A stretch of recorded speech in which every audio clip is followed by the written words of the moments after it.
Disclaimer, I just want to say this is a map game and this is not to be taken seriously, so YouTube staff, thank you for understanding that this is just for entertaining purposes, please don't ban me. England was once a Catholic nation that followed Rome's guiding light, but ever since Henry VIII it has deviated.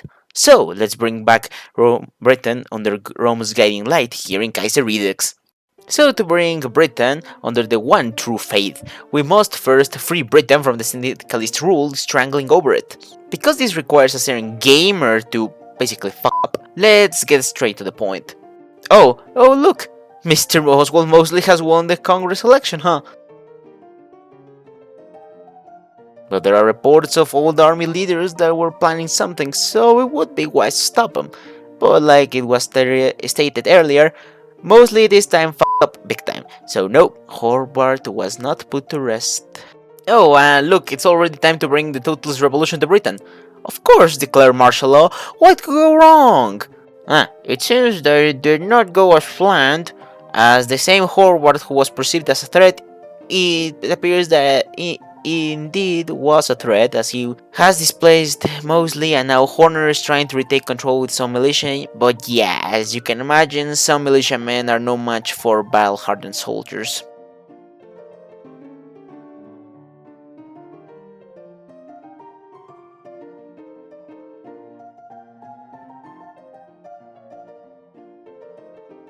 Now with the revolution truly over and dead, it's time to decide the Junta's next move. We could invite over the exiled United Kingdom and the House of Windsor to restore the old government, but it is clear that it was their incompetency that led to the revolution in the first place. It was also them that decided to flee instead of staying and fighting. As such, Britain has no place for cowards and traitors like that in this new modern age.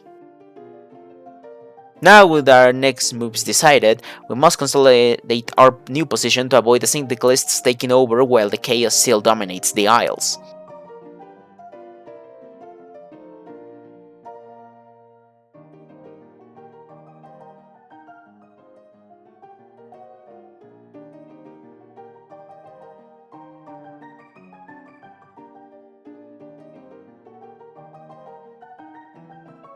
The first thing to fix is to secure the government and purge them, as many still have their allegiances to the failed revolution.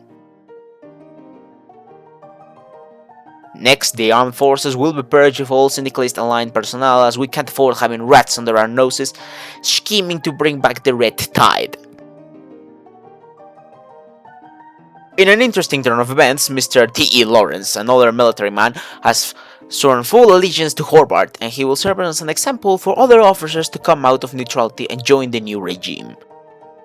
Even though we have secured many assets and have relieved the many syndicalists out of their posts, there is still one large figure out in the wild. That is none other than Mr. Oswald Mosley, who is still at large after he declared martial law trying to take over the country. We must find that rat. It looks like the rat himself was holed up in Birmingham. British soldiers fought against the remnants of his black shirts until they found him begging for a fair trial, until he was put to rest by one of the privates. And now, with Mosley gone and most of the government and military purged from syndicalist and left-leaning alignment officials gone, it's time to dissolve the TUC once and for all to end the era of British syndicalism.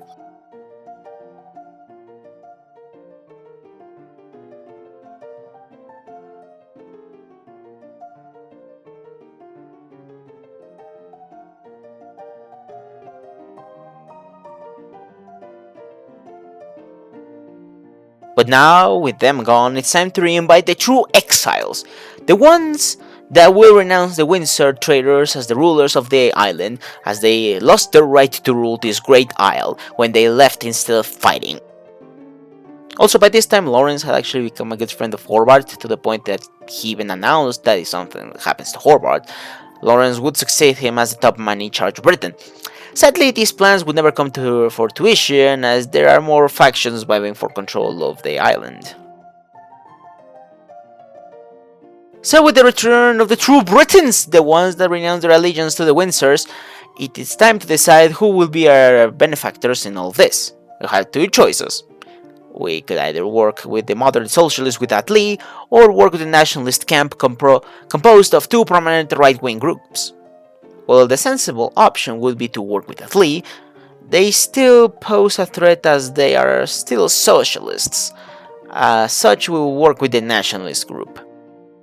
Although this does not actually please Hobart, as the nationalists have also begun to establish a large presence in the island, threatening Hobart's power. It was a bet, a bold strategy, if you may call it. It's a bold strategy, Cotton. Let's see if it pays off for him. And immediately afterwards, the legionaries have jumped the opportunity to demand even more power, but we will not let them take over Britain that easily. With the legionaries defeated, an offer from Archibald Ramsey has reached Hobart's desk, where he offers his right club support to stop the syndicalists that still roam Britain free. With the country's future still up on the air, we shall accept the offer. And also, to no one's surprise, Ramsey, no, not the Ramsey you're thinking of, has outmaneuvered Hobart politically and has been sworn as the Chancellor of Britain overnight. With his new gained powers, it seems that Catholicism is back in Britain. Ramsey has a very specific type of political views, following the idea that the aristocracy and tradition should be the key principles in the new government, as well as Catholicism, with many saying this is a new style of NeoFeudalism.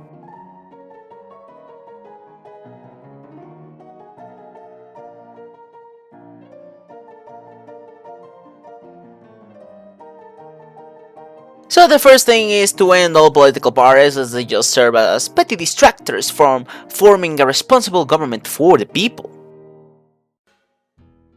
With this came the announcement that the old Hobart will be retiring from politics because of his health, even though that's not really the main reason.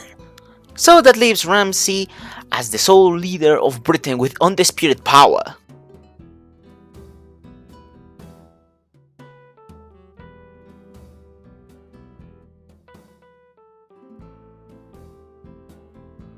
As such, we will start implementing local authorities to decentralize and combat the heavy pressure to centralize everything under Mosley to distribute power so that one man does not control everything. But since we still call the shots here, we can give preferential treatment to fellow Catholics. Now the economy.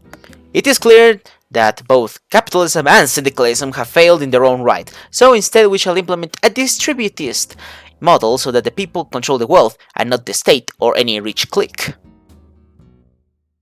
And we know we must deal with the religious situation at some point. The reality is that we rule over mostly a Protestant population, with the previous regime being a deep atheist one. So first we will begin by promoting unity under the different branches of Christianity. But we shall also start sending missionaries to reconvert the people into the true faith once more and achieve true unity, true religious unity.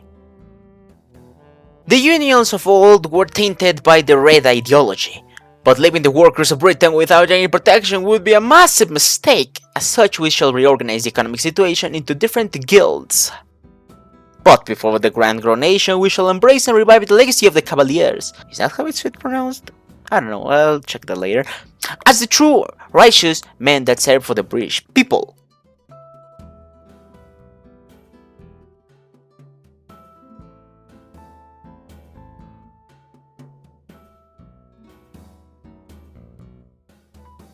And finally, it's time to declare our organic state complete. And as such, we shall bring back the position of the king, though we must choose only a devout and loyal Catholic for this.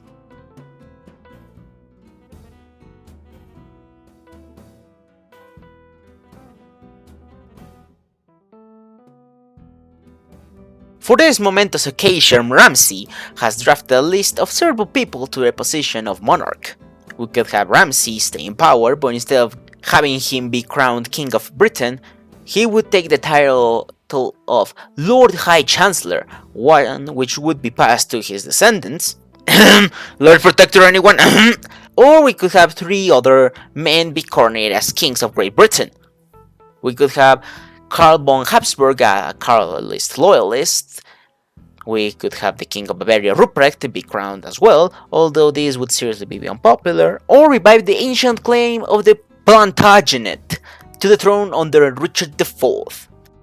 And since I have played as both Karl and Ruprecht on their separate videos, I shall only show both options for either Ramsey and Richard. Ramsey just gets a new portrait, but with Richard we actually get a new nice cosmetic change, so we will go with him.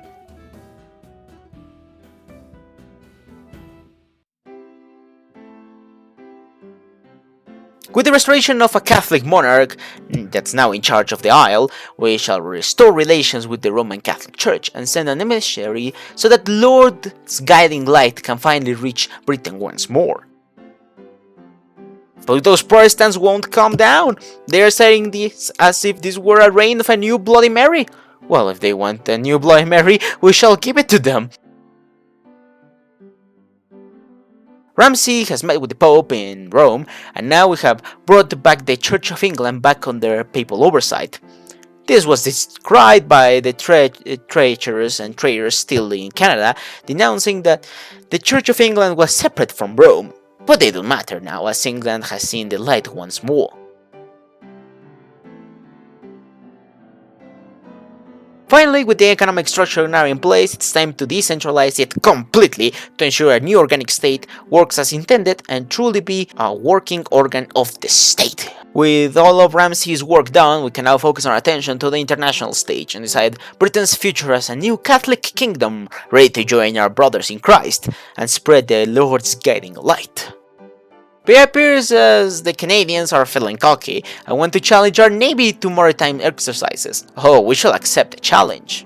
And it appears as though they were humiliated by our naval officers and they did not even say sorry. Yeah, go back to where you came from, you Canadians. Now, with that done, it's time to decide whether we will join any of the major alliances. And maybe it's time we join our fellow Catholic Austrian brothers against the communist French and Protestant Prussians. Also, maybe the entire reason was more so I could use Greece to reclaim Egypt, but don't tell them that. But for some reason the French communists still wanted to support me, but then they refused. I don't know, I think that I broke the French AI when I turned Britain from a syndicalist nation to a Catholic one. Oh well. Where was I? Ah, yes, Egypt. Well, if we want to restore the former British Empire, we must first start with the one thing that shall grant us access to the rest of the world: the Suez Canal. As expected, the Egyptian forces were no match for the superior British troops, and they quickly captured Alexandria, securing our naval landings, and they then pushed into Cairo itself.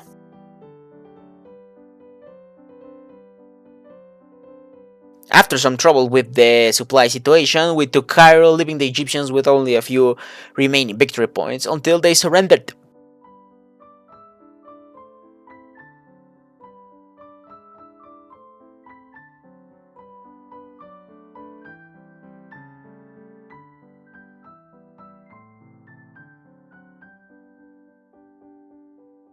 With that, the first step to reclaiming the British Empire was taken, but now our Austrian brothers needed our help with the Bohemians. Sorry Bohemia, but I already played as you, and I really need Austria's help for the war against Germany, but by giving Austria of Czechia directly, I kinda broke their tree, so oops.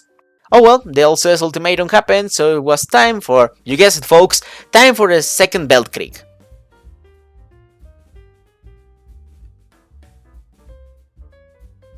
And with this in mind, what a better time than to attack Ireland. After all, this would not be a British video if we left the Irish alone.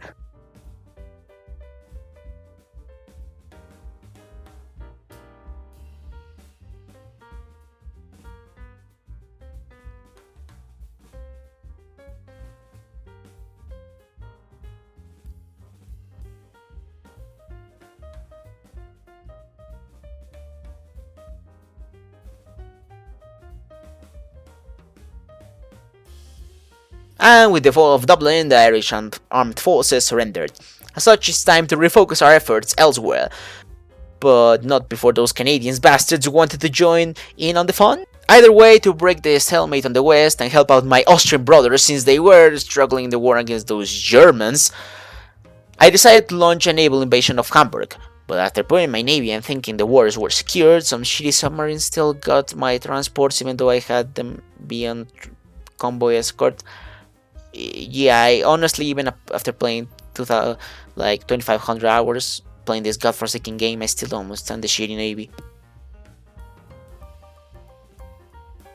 Oh well, either way, the invasion was still a success, and I started sending the rest of the army into the port to secure the landing ground so we could start going deeper into German land.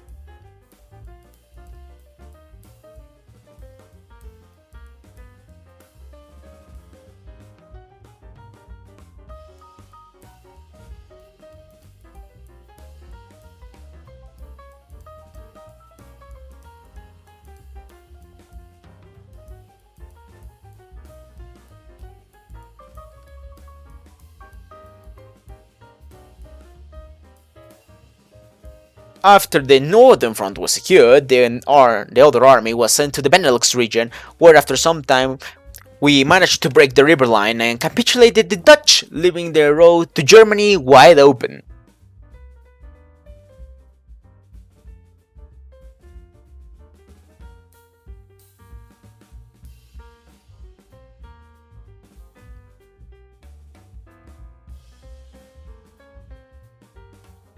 The two armies linked up, fixing all, or at least most of the supply issues that the Hamburg army was facing. As such, we started the Great Offensive,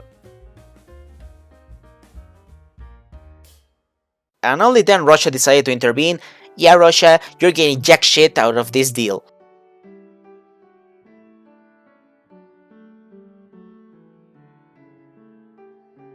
Either way, the push started and quickly major German cities fell to our combined forces.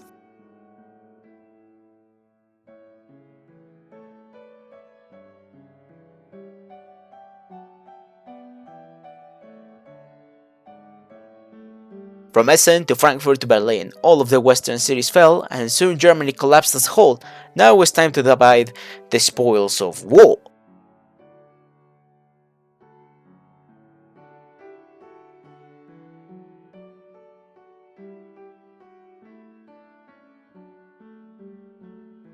So the map now looked like this. Austria got Silesia back and a small Bavarian puppet. France got the Netherlands and got a big Rhineland puppet. Meanwhile, I got a Prussian puppet and took the Hanoverian lands directly, as the British monarchy at some point were also the monarchs of Hanover. Oh, and Russia got jack shit since they did jack shit. At this point, I would say that we would destroy the Communist forces in France and later destroy the treacherous Windsors in Canada, if this save game was still playable, as this was recorded before the April Fool's update, and well, it broke this save game, so yeah, that's why the video is called NeoFeudalist Catholic Britain tries to reclaim the empire, not reclaims the empire. Oh well, and that was it for today's video. I hope you enjoyed it. Remember that if you would like to see this type of content in the future, subscribe to the channel as this helps me out. This was Defectus Expert. You are dismissed, soldier.